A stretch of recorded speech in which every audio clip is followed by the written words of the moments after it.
Breaking news. Please stand by for another C2C World News Now current event. Hello, today is Tuesday, and this is the 27th day of September 2016. Scalzi believes that far-right movements are starting to back their words with action.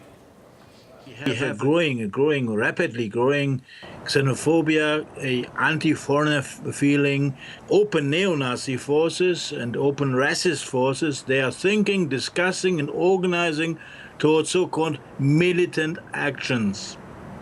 And what happened in Dresden is, it's very clear indications that these kind of people, they go to action now, which is very, very dangerous because Germany is facing a serious terrorism problem, not only from the Islamic extremists, but also from the right wing and the racist networks. The top EU security official has warned that Islamic State could be about to change its style of terror in Europe. We fear that Daesh might, step by step, move to other modus operandi.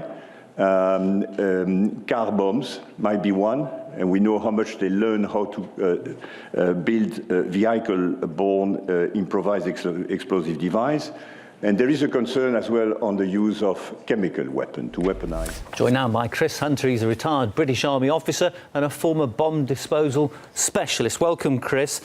What we've just heard there will concern a lot of European viewers. Do you think that ISIL really could carry out the likes of a chemical attack in Europe? Yeah, I think first and foremost, what we're seeing is a change in modus operandi. Any terror group, their sole intention is to spread fear, widespread fear and terror, to achieve their objectives. And in the theatres in which they operate, they will identify certain tactics, techniques and procedures which are successful, if you like, at instilling that widespread fear. And of course the use of chemical weapons is one of those. We've seen the use of chlorine attacks where they've placed explosive charges next to large chlorine containers, which sends out clouds of choking agent effectively. And we've also seen attacks using mustard gas by various insurgent terrorist groups around the world.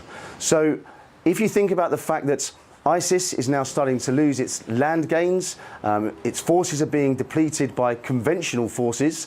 So what they're doing is they're implementing this strategy first devised by Al-Qaeda called death by 1,000 cuts, trying to basically get people in the West, homegrown lone wolf type terrorists, to use any sort of means possible, especially those that have been successful, via instructions that are given in online publications, to effectively make any sort of device, use a crude form of attack, and indeed use modified, crude, improvised chemical weapons.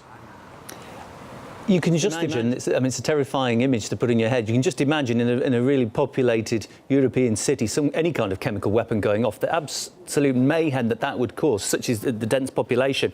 How could European security forces possibly defend against that threat?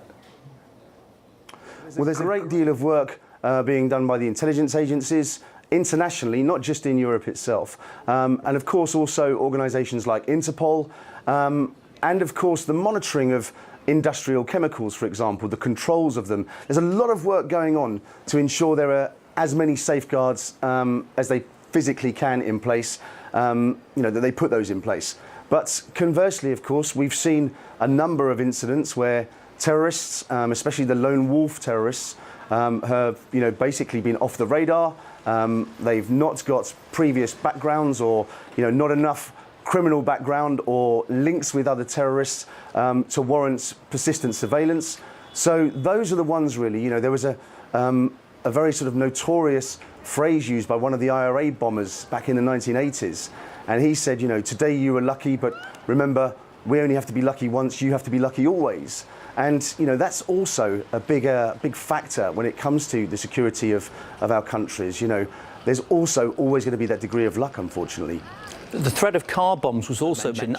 I would suggest that it's absolutely impossible to police or vehicles. There are simply far too many of them in the Western world. So it would all come down, I would assume, to whether they can get their hands on the explosives. How possible is that? Well, there's a number of different sort of means of manufacturing car bombs, and obviously I'm not going to describe the recipes on air, but effectively what we've seen is in war zones it's comparatively easy to get hold of military-grade explosives, military-grade detonators, the initiators that are required, and of course, you know, the knowledge base. When we're talking back in Europe and in the West, those controls are, you know, far stricter, and so it's not as easy to get hold of conventional military explosives and detonators, so they tend to improvise them, manufacture their own, and that's a very dangerous process for them, even in the manufacturing process. They're also not generally as powerful, and they're more difficult to initiate. So there are controls in terms of the chemicals and the constituents of those. Those are monitored.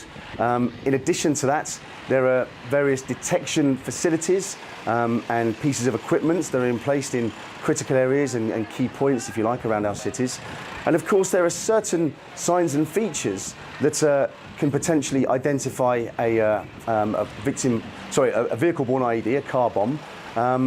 But in addition to that, almost every terrorist attack, before it takes place, is preceded by hostile reconnaissance.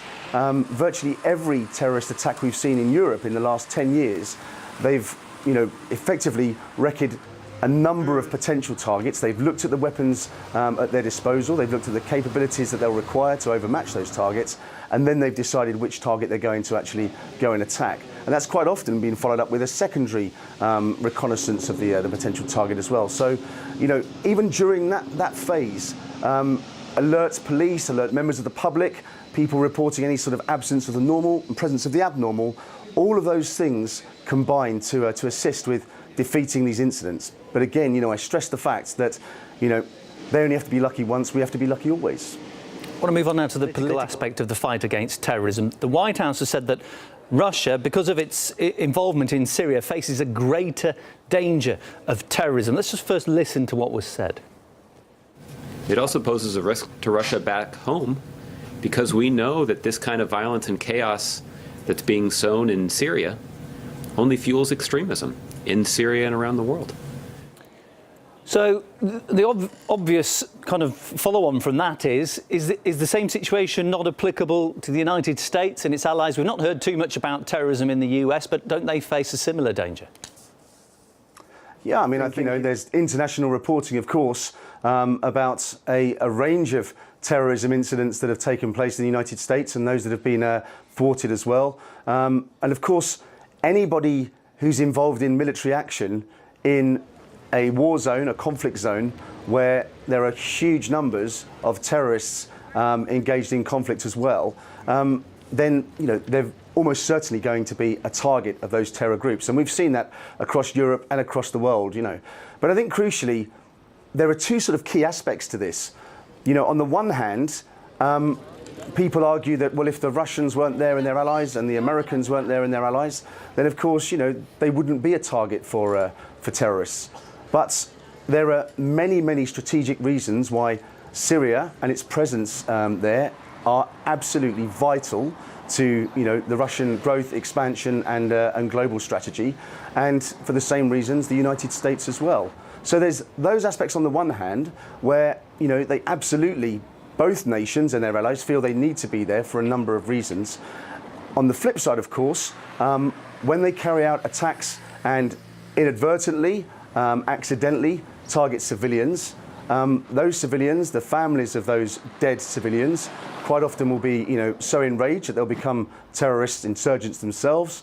And there have been reports, of course, of bunker-busting bombs from the former Soviet Union being employed against civilian targets. And of course, the TOS-1 heavy flamethrower system with thermobaric weapons being employed against civilian targets as well. And of course, there have been reports about those allies from the West also carrying out attacks and hitting civilian populations.